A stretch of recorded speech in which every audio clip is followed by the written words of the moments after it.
មិនមែនជាស្រីដ៏ស្អាតដូចគេតែស្រងមៀមេជាមនុស្សបងស្នេហ៍ជាចុងក្រោយទួងអូនមិនបរិសុទ្ធអតីតយ៉ាងម៉េចក៏ដោយឋានៈអន់ខ្សោយម្ដេចក្ដីរូបបងមិនមែនជាសំពុនសភោផងជីវិតធ្លងកាត់ភាពសៅមងរីងរៃ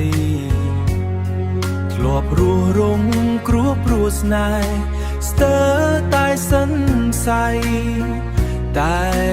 បានរូបស្រីសន់ដងរាជនីដួងចិត្តជីវិតបងអើយបងស្នេហ៍ត្រានត្រើយគឺស្នេហ៍ដោយស្មោះសូមអូនប្រណី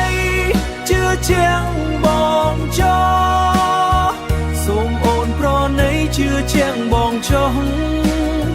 ស្ពតនាមជាប្រុងស្មោះនឹងស្នេហា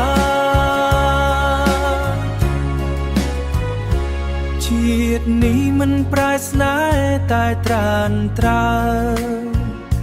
ព្រោះមនុស្សចុងក្រោយគឺស្រងជីវ៉ា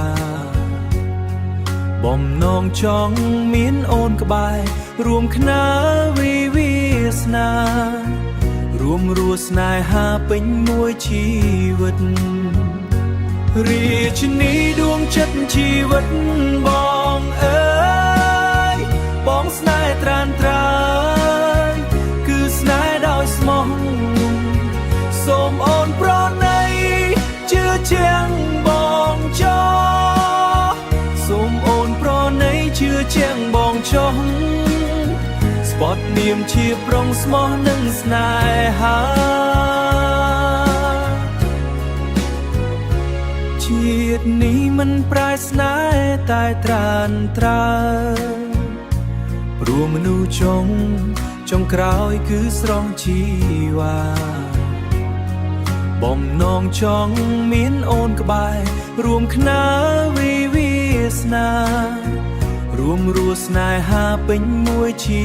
វិតរាជនី